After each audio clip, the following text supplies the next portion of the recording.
بیٹی کو کبھی بوجھ نہ جانیے گا۔ حضرت دہیہ کلبی مسلمان ہونے آتے ہیں، بنو کلب کے سردار ہیں، آقا علیہ السلام کے پاس آئے، آقا کلمہ پڑھنا چاہتا ہوں، مسلمان ہونا چاہتا ہوں۔ کہا پڑھیے کلمہ۔ کہا اللہ کے رسول آپ کے پاس حق کیا ہے؟ آپ نے فرمایا میں اللہ کا سچا رسول ہوں، میرے پاس دین سچا، میری بات سچی۔ کہا اللہ کے رسول کیا کلمہ پڑھنے کے بعد اسلام سے پہلے والے سارے جرم معاف ہو جائیں گے؟ کہا اللہ معاف کر دے گا۔ کہا اللہ کے رسول میں بنو کلب کا سردار ہوں اور میں نے اپنے ان ہاتھوں سے عرب کی 70 بچیوں کو زندہ درگور کیا ہے، کیا رب وہ بھی معاف کر دے گا؟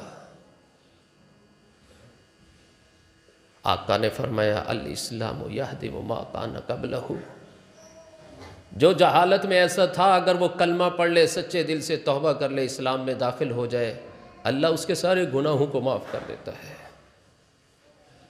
پھر دہیہ کلبی رونے لگے اور روتے ہوئے کہنے لگے اللہ کے رسول میرا ایک اور جرم بھی ہے، بہت بڑا گناہ ہے، کیا میرا رب میرا وہ گناہ بھی معاف کر دے گا؟ کہا دہیہ اب کیا کون سا جرم ہے؟ کہا اللہ کے رسول پھر سنیے، میں اپنی قوم کا سردار تھا، میری بیوی حاملہ تھی، بچے کی جنم قریب تھا، ولادت قریب تھی، مجھے اپنے علاقے سے دور جانا پڑا، تو میں اپنی بیوی کو بتا کے گیا کہ اگر تیرے ہاں بیٹا پیدا ہو تو رکھ لینا، اگر بیٹی پیدا ہو تو میرے آنے سے پہلے اسے ختم کر دینا، دفن کر دینا اسے۔ کہا اللہ کے رسول میں لمبے سفر پہ گیا، کچھ عرصہ زیادہ بیت گیا، کافی عرصے کے بعد جب میں واپس آیا دروازہ کھٹکھٹایا تو اندر سے ایک معصوم سی کلی چھوٹی سی بچی نے دروازہ کھولا اور پوچھا کون؟ تو کہا اللہ کے رسول میں نے اسے پوچھا تم کون؟ تو وہ معصوم بچی کہنے لگی میں اس گھر کے مالک کی بیٹی ہوں۔ دہیہ کلبی کہتے ہیں اللہ کے رسول بے ساختہ میری زبان سے نکل گیا، شاید میں ان الفاظ کو چھپانا چاہتا تھا لیکن میری زبان سے بے ساختہ نکل گیا، تو پھر میں اس گھر کا مالک ہوں یعنی تیرا باپ ہوں۔ کہا اللہ کے رسول وہ بچی میری ٹانگوں کے ساتھ چپک گئی، اپنا چہرہ میری ٹانگوں کے ساتھ، اپنے ننھے منھے ہاتھ میری ٹانگوں سے لگا کے چپک گئی، بابا کہاں تھے؟ میں آپ کو ڈھونڈتی رہی، روز آپ کا انتظار کرتی تھی، سب کے باپ گھر میں ہوتے تھے، میرا باپ اتنے عرصے سے نہیں آیا تھا۔ کہا جب مجھے پتا چلا یہ میری بیٹی ہے میں نے دھکا دیا، وہ بچی پیچھے ہو کے گر گئی۔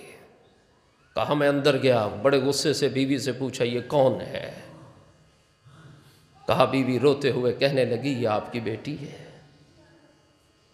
کہا میں نے تجھے کیا کہا تھا بیٹی پیدا ہو تو میرے آنے سے پہلے ختم کر دینا۔ بیوی نے بڑی منت سماجت کی، بڑے ترلے ڈالے۔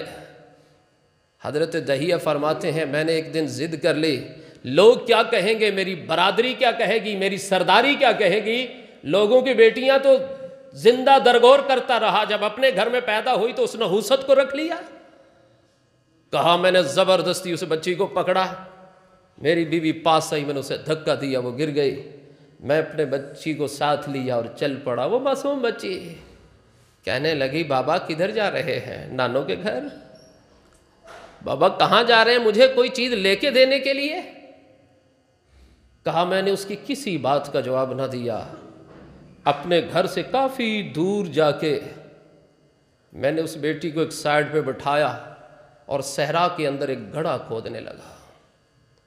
کہا میری بیٹی پھر مجھ سے سوال کرتی ہے بابا اتنی شدید دھوپ میں گڑھا کھود رہے ہیں، آپ بیٹھ جائیں، چھاؤں پہ بیٹھ جائیں، تھوڑا انتظار کر لیں، دھوپ کی شدت تپش ختم ہوگی پھر کریے گا۔ کہا میرے پاس جواب کوئی نہیں تھا، میں گڑھا کھودتا رہا، پسینہ آ گیا، میرے چہرے پہ گرد اور مٹی بڑھی، میری معصوم بچی آگے بڑھی اور اپنے دوپٹے سے اپنی قمیض کے ساتھ میرے چہرے کو صاف کرنے لگی۔ کہا میں نے پھر گڑھا کھودنا شروع کر دیا. جب گہرا کھدا کھول لیا تو وہ بیٹی پھر میرے پاس آئی. بابا آپ اتنی مشقت کیوں کر رہے ہیں؟ کہا میں تیش میں آیا اور اپنی اس بیٹی کو پکڑ کے گڑھے میں پھینک دیا اور مٹی ڈالنی شروع کر دی. کہا میری بیٹی چلاتی رہی بابا یہ اب کیا کر رہے ہیں؟ بابا یہ کیا ہو رہا ہے؟ بابا اگر ناراض ہیں تو آج کے بعد ناراض نہیں کروں گی، اور اگر آپ میرے سے اس وجہ سے کہ میں کچھ مانگتی ہوں آج کے بعد مانگوں گی نہیں، اور اس لیے اگر کہ میں آپ کے گھر میں ہوں تو آپ کے گھر میں نہیں رہوں گی. بابا مجھے چھوڑ دے، مجھے معاف کر دے. کہا وہ چلاتی رہی، میں مٹی ڈالتا رہا گھٹنوں تک، ٹخنوں تک، پنڈلیوں تک، پیٹ تک ڈالتا رہا. اس کی آہو بکا سنتا رہا، لیکن میرا دل سنگ دل تھا، سخت دل تھا، میرے اندر رحم ختم ہو چکا تھا. کہا جب حلق تک، گردن تک مٹی آئی تو میری بیٹی نے اپنا رخ انور میرے سے ہٹایا اور اللہ کی بارگاہ کی طرف مخاطب ہو کے کہا اللہ سنا ہے تیرا ایک نبی آنے والا ہے اور وہ نبی بیٹیوں کو تحفظ دے گا، وہ نبی بیٹیوں کی عزت کا رکھوالا ہوگا. اللہ کے نبی وہ کیفیت مجھے آج تک نہیں بھولی. اور میری بیٹی نے ایسے آسمان کی طرف نظریں اٹھائیں اور پیغمبر کو یاد کرتے ہوئے اللہ وہ نبی بھیج دے، وہ تیرا نبی کب آئے گا؟ کتنی بیٹیاں زندہ درگور ہوتی رہیں گی؟ کہا اللہ کے رسول میرے دل میں پھر بھی ترس نہ آیا، میں نے اس کو زندہ درگور کر دیا. اللہ کے نبی نے سنا اور زاروں قطار رو رہے ہیں. کہا دہیا دوبارہ پھر قصہ سنا شروع سے. دہیا کل بھی پھر شروع ہوتے ہیں. اللہ کے رسول میں گھر گیا، میں نے دروازہ دستک دی، کھٹکھٹایا، ننھی منی جان آئی، پھر پورا قصہ سنایا. میرے نبی زاروں قطار رو رہے ہیں. بعض صحابہ کہتے ہیں دہیا تجھے کیا ہو گیا؟ تو ہمارے نبی کو رلا رہا ہے، ہمارے نبی کے آنسو بہا رہا ہے، کیا ہو گیا؟ تھم جا، رک جا، بس کرنا سنا. میرے محبوب پھر کہتے ہیں تیسری مرتبہ دہیا سارا قصہ دوبارہ سنا.